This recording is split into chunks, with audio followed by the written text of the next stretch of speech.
This is your reminder that the BBC has yet to address the consistent transphobic leanings in its news coverage, and while the team behind Doctor Who is not connected to this in any way since this is a BBC-owned property, I'm going to keep pointing it out until the problem gets resolved. Links in a pinned comment below if you don't know what I'm talking about. I'll stop saying it when it stops being a problem.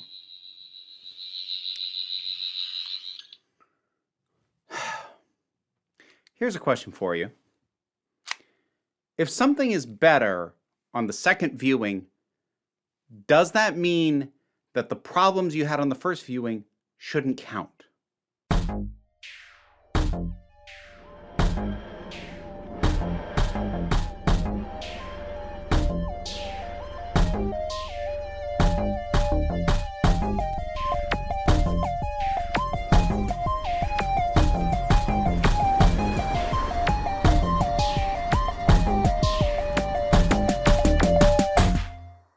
How's that for a tease? Well, I'm not going to explain what I mean by that for a little bit, so consider that a reason to stick around. Boom! Third episode of the new season of Doctor Who. I'm probably just going to forever be calling it the new season, because trying to figure out whether to call this season 1 or series 14 or season 40 or whatever. I just don't really... I'm not invested in that conversation. So this one sees the return of Stephen Moffat, whose return I was not thrilled about. But that had more to do with the abstract. Stephen Moffat is a very good writer in general and a very good Doctor Who writer in particular. That doesn't make him infallible. Plenty of people have plenty of problems with his writing in general and his Doctor Who output in particular. And I'm not here to litigate any of that. I will say, by and large, on balance, I enjoy his work for the most part.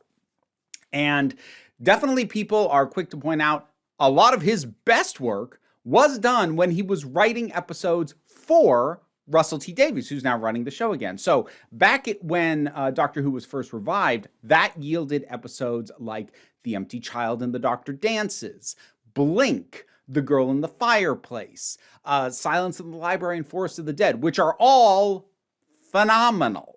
Most people tend to agree that the issues with Moffat, if not started, at least became evident when he became showrunner. And again, not here to litigate all of that again. I, however, while I really appreciate his writing, I think, well, no, he has definitely done multiple of my favorite episodes of Doctor Who's modern era, full stop. He did The Doctor Falls. He did Heaven Sent. He was the showrunner for my favorite Doctor, which is Peter Capaldi. But I had my general issues with him returning because, boy, is this season just really the embodiment of let's roll back the clock and pretend it's 20 years ago. Let's just bring everybody back. Let's just bring Murray Gold back. Let's just bring the old producers back. Let's just bring the most respected guest writer back.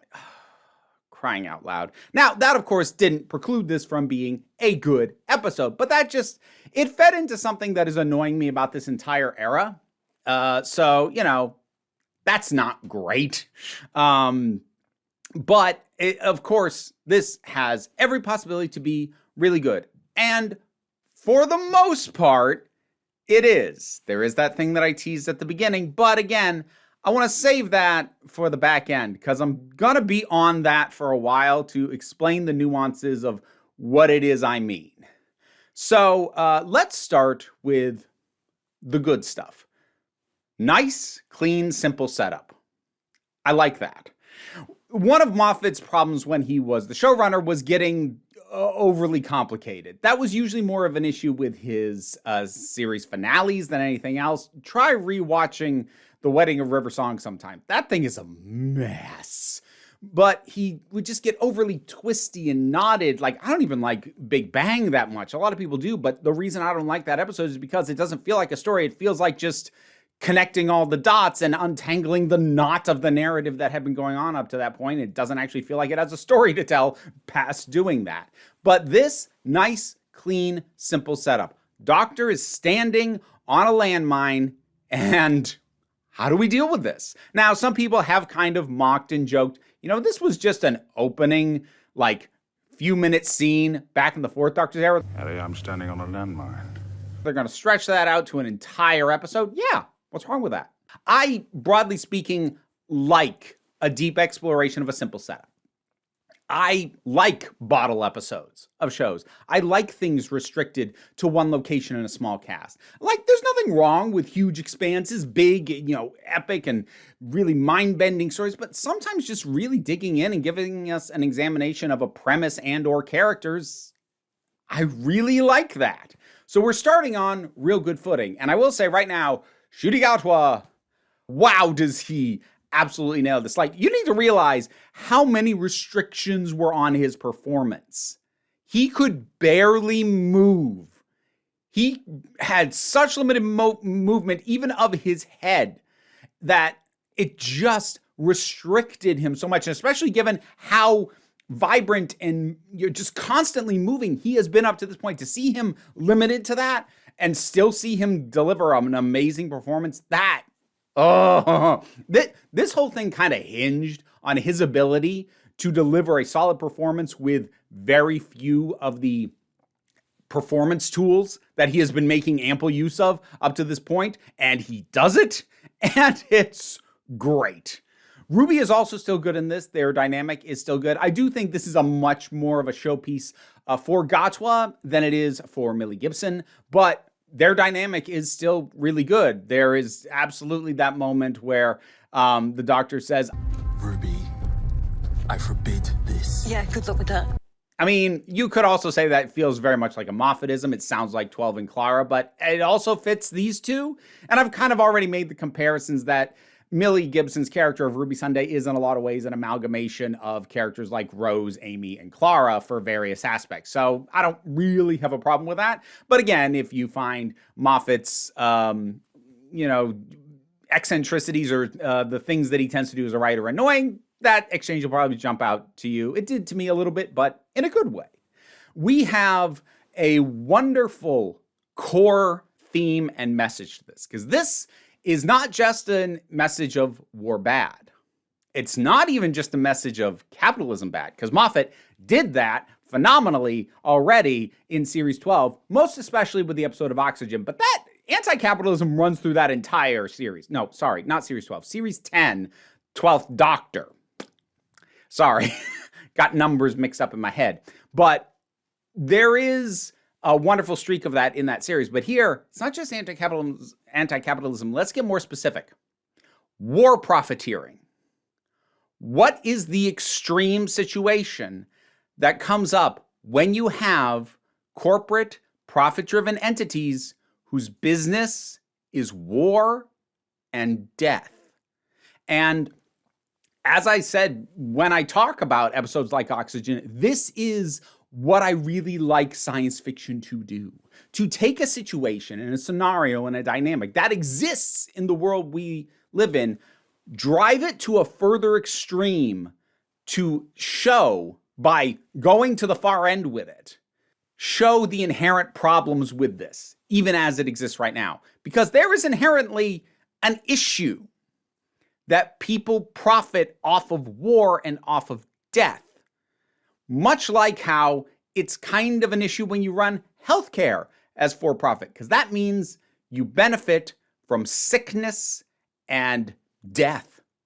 Like I find reasons to bring up my old job. I worked in a sales position, and the company that I worked for made a number of things, and they made some, medical, like, I don't want to say first aid kits. They were better than that. There was more to them than that. And that wasn't like the main thing that they were known for making, but that was part of the business. And I remember in my first year, it got noted that when stuff is bad, that area of the business does better.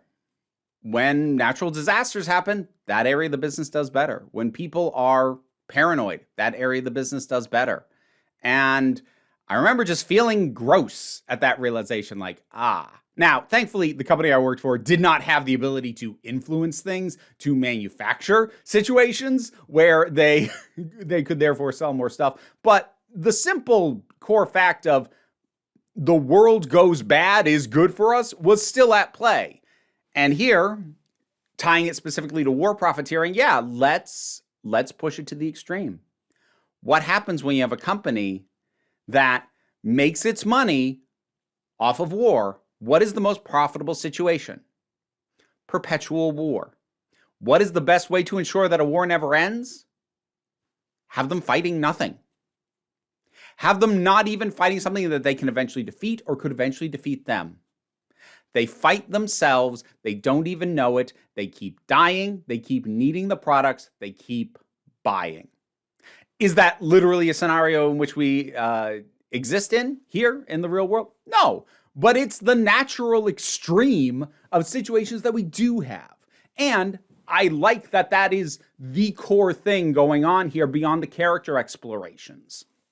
Because one of the things I kind of criticized Space Babies for was bringing up some pretty loaded political notions about reproductive rights and about refugees, and not really doing a ton with them. And while I agreed with those points, they felt a little odd to hit them as hard as it did, because that wasn't the overall point of the episode. Here, it absolutely is the overall point of the episode. So go ahead, make your point with a sledgehammer. Make sure people don't miss it, because this is the whole point of the episode. So completely on board with all that. There's a pretty good and interesting and dynamic performance given by the guest performer playing the character of Vater, who is our second sort of... initially assumed he was just a fodder victim at the front end, but no, he actually ends up mattering. And there is some pretty good subtle work done between the editing done on the hologram, the sort of glitchiness, but also from the performer himself, that he's able to bring sort of being both this less emotional version of a character that we did get a chance to see and spend a little time with, while also still trying to have that character push through just a little bit. Like, there's a lot to balance there as a performer. And he probably had to do it in isolation on a green screen so they could do the hologram effect. So power to him. Oh, I will mention, like, I got used to it eventually. First few minutes, the compositing of the backgrounds and the green screen sky jumped out at me a bit. Things get a little bit better once the Doctor's on the mine, because then they can just be in the quarry and the background's mostly the rocks. But the green screen, it wasn't horrible, but I found it distracting initially. I don't know how much of it was I got used to it, or that the story proceeded in a way that it didn't need to use it as much. It was kind of a reminder to me, and thus my reminder to you, that while there is true, yes, Disney money behind Doctor Who now, that money is for marketing, not production. Show still looks pretty dang good, but that is one of those things like, ooh, okay, that's throwing me off a little bit. But like, that is admittedly a nitpick. That was not the kind of thing that I was hinting at with my opening. Again, we will come back to it. We have Virata Sethu arriving as one of the primary supporting characters in this. And there is now an open question. Is she playing the character that she will return as, because we know she's in the next season? Or is this a Freema Agyeman situation? Because if you either didn't know or don't remember, the actress who played Martha, who was the companion for Series 3 with David Tennant, had already played a part in the previous season, back in Series 2, and played a character who actually died. Now, that was retroactively made like her cousin, because for some reason, identical cousins are actually an oddly common thing in fiction. I don't know why. That's like, it's not even a trope. It's just this thing that pops up. It's like, what? But it might be that, or it might be that the Doctor will literally do what he promised. Come back and check, and maybe this specific character will end up traveling. If that ends up being the case, I think she works pretty solidly and potentially could challenge the Doctor in a similar way to, say, Danny Pink challenged the 12th Doctor with some of the notions that that particular incarnation was espousing about soldiers and their value. Out now. Right away, sir. Straight now. Yes. Am I dismissed? Yes, you are! That's him. Now, you could have your disagreements about how well that aspect was handled in Series 8 that was in. I think it went up and down. Sometimes it was handled well, sometimes it wasn't, but it was an interesting aspect to it. And if they wanted to do that with Virata Sethu's character by bringing her back and have her challenge the Doctor on the notion of faith, because she is established as an Anglican, because now the church goes to war, and that That isn't as core as the anti-war profiteering stuff, but it also isn't explored nearly as much. And that's certainly an angle that could be explored. And again, we'll kind of tie into stuff I'm going to talk about a little later. But for the most part, yeah, she does good work too. She just has good presence. So I was happy to see her. That all worked. The one thing I didn't super love is that she's kind of first introduced in this dynamic of this guy having a crush on her, which, like, I don't know, just seems kind of rote.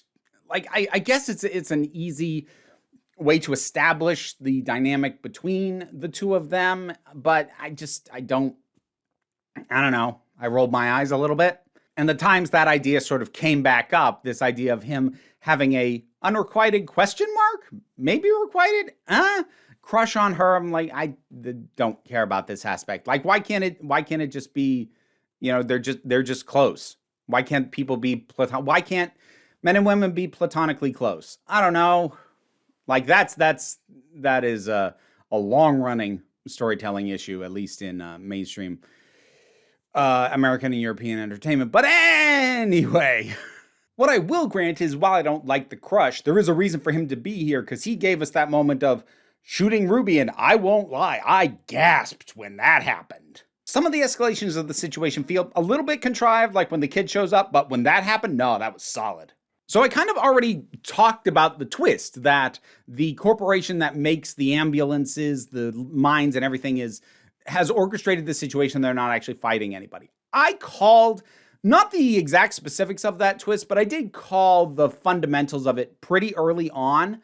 That's not actually a problem, though, because it's not the kind of twist where the idea that it's a surprise is the entire point. What's important is that the characters don't realize this. If the audience realizes it in advance, while maybe it would have landed a little bit harder if it had been a complete surprise and caught you 100% off guard, that might be true, but that twist and what it reveals is the heart of the thematic. So even if you spot it coming, I think for the most part it still works. Maybe not so much as a surprise, but surprise is not the sole purpose of a twist, believe it or not. The purpose of a twist is to arrive you at a new understanding of the situation, the characters, etc. And if that new understanding enhances things, it's a good twist, even if you called it.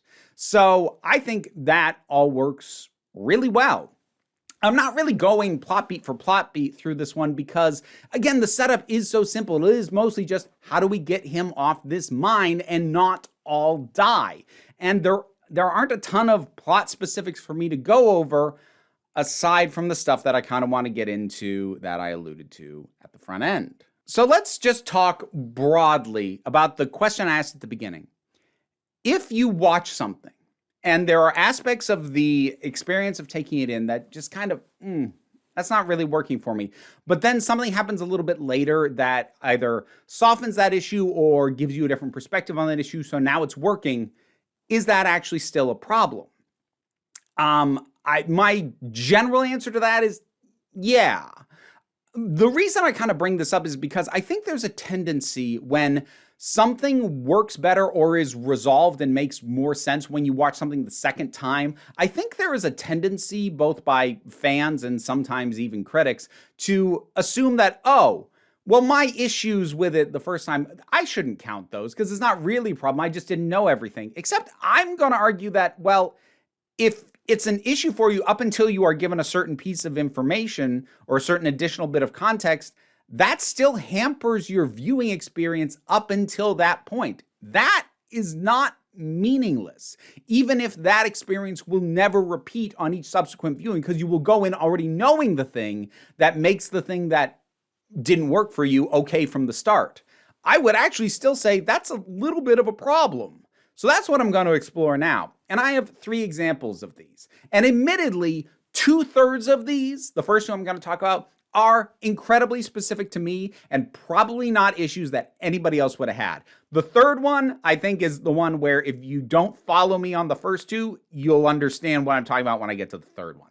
But let's go through these, starting with the character of Vater, and when he dies, immediately gave me just flashbacks of one of my major recurrent problems with the Chibnall era, which is unnecessary cruelty. And here's how that kind of, at least on my first viewing, because I did actually watch this twice, which I almost never do before reviewing things. But I just wanted to confirm, is it better on the second viewing? It is, but I still want to talk about this. Anyways, on first viewing, having him appear to be a fodder character and taking the time to establish, oh, he has a daughter that he loves who's going to miss him, struck me as unnecessarily cruel. If he's just fodder, you don't need to twist the knife like that. I actually don't appreciate it, especially because he's characterized well enough by his interactions with the other guy that he's with on the field. There is no need to show me and prove to me that this is going to hurt beyond just the idea that somebody died. There is a child who will be harmed by the fact that he has died. I'm not okay with that when I feel it's unnecessary. Now, is it actually unnecessary? No, it's not.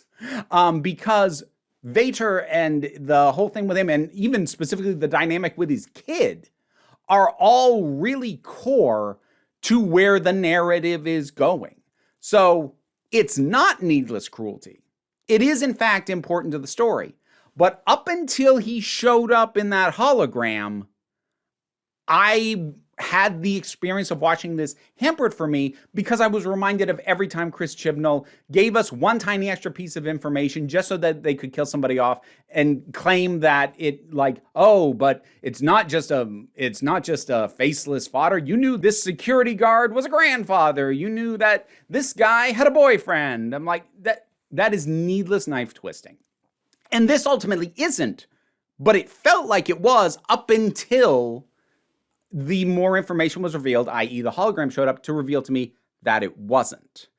But that still hampered my viewing experience. One could argue that having the guy who's crushing on Mundy die basically as soon as she knows for certain that he's serious about it is a bit of knife-twisting cruelty. I didn't end up having that reaction to that plot point, but I think that has more to do with the fact that I just kind of checked out on the issue of this whole crush thing anyways. And just him as a character honestly barely clocked with me, aside from when he shot Ruby.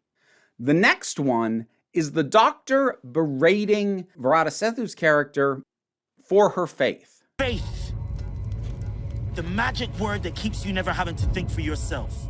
Now, this is something I've had a long-running issue with science fiction in general. I've talked about it with Doctor Who in particular. I don't like how science fiction has a tendency to denigrate and turn its nose up at the idea of faith. I just don't. It happens a lot in this genre, and it really bothers me. I'll try not to get into a full rant on it. If you want to see me go off on it, there is a review that I did a few years back on a Doctor Who novel that did this pretty egregiously, and I went off on the issue. But broadly speaking, it is very common in sci-fi settings for characters with faith, whether it be faith in God as it is practiced here on Earth, or whether it be some alien species that worships something else or whatever. But faith has a tendency to be framed as this is something that blinds you, this is something that manipulates you, this is something that is bad. And can faith manifest that way? Oh yeah, absolutely. Trust me, as a member of a group who is frequently attacked by people and they justify it with their faith. Yeah, I know faith can be used to justify stuff, but I also have a lot of close personal friends, some of whom are also queer, who have faith. Having faith doesn't turn off your logical facilities. Having faith in a higher power doesn't mean that you take literally everything on faith. You still have the ability to reason and ration. And the fact that so many sci-fi stories act as if that isn't the case, that having faith just makes you stupid, really bugs me. And I didn't like seeing the Doctor appear to be hitting that kind of notion and ribbing at her in that way. Now, it doesn't dive into it too deeply because the fact that she is a member of a church as well as part of an army is, again, not really core or to the point. Now, later on, towards the very end, we do have that moment with him kind of backpedaling a bit and going a little bit softer and sort of having a, yeah, okay. I thought you didn't like faith much, Doctor.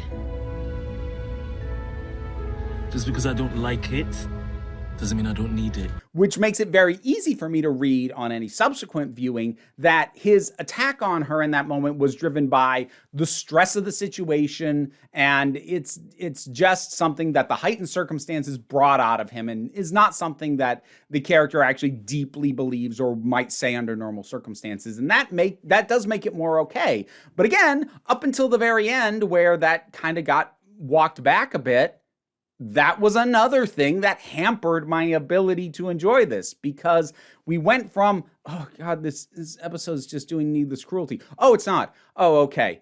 But then we went to, oh, this thing's just going to denigrate the very notion of people having faith. Crying out loud. And then eventually finding out, no, it didn't. But for all the time up until that point, I'm thinking, oh, yeah, but it's doing this. And finding out eventually that it wasn't doing that makes it very easy to watch in a second viewing, but it doesn't mean that first viewing wasn't frustrating for me. Oh, and also, just in case people don't go back and watch that video that I referenced, to be clear, I myself am not a person of faith and never was. I wasn't raised in any religion, so I'm not even a lapsed anything. I'm nothing, religiously speaking. So don't think that any of it is like I feel attacked when people of faith get treated that way. I just find the reductiveness of it really frustrating and uninteresting. So those are the two things that, admittedly, while I hope I've explained why those were issues for me, are incredibly specific to me. I have a hang up on needless cruelty, especially in Doctor Who, especially after Chibnall, because he did it a lot. And I have a general issue in science fiction. And again, with some specific instances of Doctor Who in particular, the view that faith somehow makes you a moron. And those are issues that most people might not have. Here's something that I think more people are going to agree with me on. The kid. So I've seen the opinion, and broadly speaking, I do agree, but I'm going to narrow it down and be more specific. But broadly speaking, I do agree with the notion that this really feels like a kid who was written to be younger than the actor playing her is. Because the way that this kid goes about, the level of excitedness, oh, daddy, and what appears to be the case, which is that the kid doesn't get what death is. She got gathered up by God. He loved her so much that he gathered her up early so she can be in heaven with him like an angel. That doesn't fly with how old this kid appears to be. Like, that might work with a character who's even younger than this, but no. Now, there are the practical limitations on why you wouldn't use an even younger actor. There are limitations on, what you can or can't do with them, but also much more limited acting ability. When you're going to cast correctly that young, generally it kind of needs to be a movie, something that can do multiple takes, multiple days, has the money and the time to go through it as long as it takes to get what you need out of that kid. When you're shooting on a TV schedule, you're probably better off getting a kid who's a little older than they should be, but is going to be more reliable as an actor. Unfortunately, if you've written for someone younger than that, then it just comes off like, what is up with this kid? Now, there is the eventual corrective for this, specifically for the issue of she doesn't seem to get what death is. And that is really how it is brought across for the most part. Now, as I said, I can buy, and even I myself kind of registered as that this kid should be younger to have not had death explained to her. But also, I found myself thinking, you brought this kid to a war zone and haven't told her what death is properly? And that really takes me out of it, because between the kid being too old and just having a kid that, I don't know, naive, innocent, whatever you want to call it, just made me deeply uncomfortable. I'm like, this feels off and I don't like it. Now at the very end, we get a moment with her where it becomes very clear, no, she does know what death is. She just has a different perspective on it. He's not gone. He's just dead. He's not gone. And here's what's extra frustrating for me about this. That is actually fascinating. I love when Doctor Who or any sci-fi or fantasy thing that has people from different times, eras, species, cultures, etc., who just have a fundamentally different view of something that we tend to take for granted based on how it's it's shown in our media and how we're raised in society.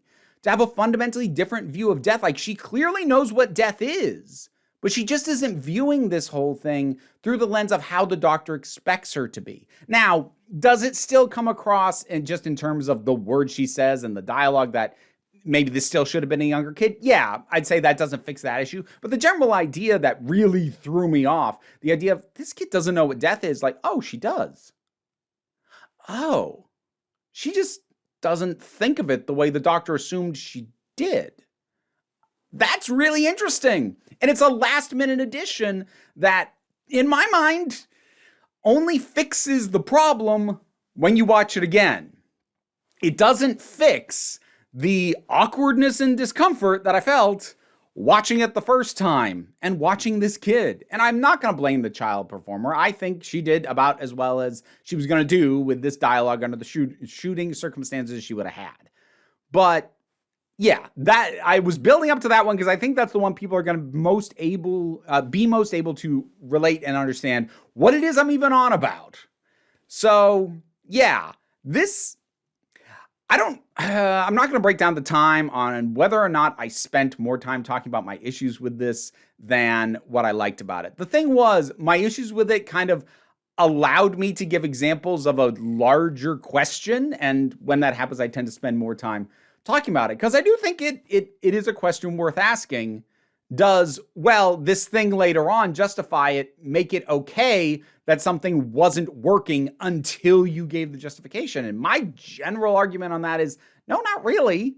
Because even though this will be better on every subsequent viewing for me, I'm not going to be one to pretend like it worked the first time. And I don't think that's necessarily a fair ask to create something that basically will only work as intended and properly if the person takes the time to watch it again. Like, that's not necessarily fair to your audience. It's kind of unfair in the same way that I've had people tell me when I'm like, I don't get this, or this doesn't make sense. And then they've cited me like, there's all this other context you need to know. Like I did this with Has Been Hotel because that show itself in its actual episodes doesn't explain a bunch of core mechanics of how the world works. And people were like, in this comic or in this bit of extra media or this, I shouldn't have to look at that.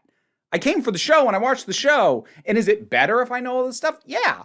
But requiring that of your audience is not great. I'm not going to say you can't do that, but I'm going to say I think that's a misstep. So anyways, I just kind of wanted to take the opportunity to talk about this bigger idea using what is ultimately a good episode that I like and will enjoy all the more every time I watch it subsequently, because these things are only a problem the first time. But a lot of people will only watch it once. So there's still problems. Ultimately, I had to think hard about all this because I came away from the first viewing going, there's so many components and aspects of this that I love. What is throwing me off? And that was why I had to watch it a second time, because I suspected, I bet you if I watch it again, it's going to play better. And I did, and it did. And then I knew what the issues were. So it's still good. Still gets a thumbs up from me. And I think that it is probably the strongest episode of this new season so far from multiple angles, from its core theming, from the performance, especially from Gatwa, from boiling it down to just a wonderfully executed, simple premise. I think this is really good work. It just, I really would have liked to have enjoyed it as much the first time watching it as I did the second. And I don't think that's an unreasonable ask. Anyways, what did you think about Boom? Whatever your thoughts are, drop something down in the comments and let's talk about it. Patreon pays the bills and enables me to do this as my living. Yes. Patreon pays the bills and enables me to do this as my living. Even if you can't help me out that way, like, share, subscribe. There's other things to check out that I do down in the description. Don't worry too much about it, though. What I really want you to remember is that you are beautiful, you are valid, and you are loved.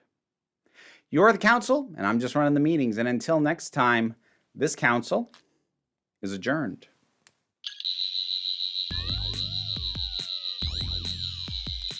Now to give my thanks to my highest supporting patrons. Robin Moore, Zubin Lutfula, Goddess Elida, Oliver B., Tarak, the thing that goes doink in the anime, Jean Foray, Ulrich Bogdan, Loki Eris, Melinda Walters, Jen, Auntie Kate 808, Becky Sparks, Bernabi Likes the Poodle, Tracy Scrabbit, Angry Casperl, Dave Hall, White Bearish, Rosalind Bennett, Toka Blahuvian, Pal Barabajoggle, and Mara G. Thank you so much for your support. You can get your name said, maybe even correctly, in the Patreon support tiers. Also, it helps me feed these little buggers.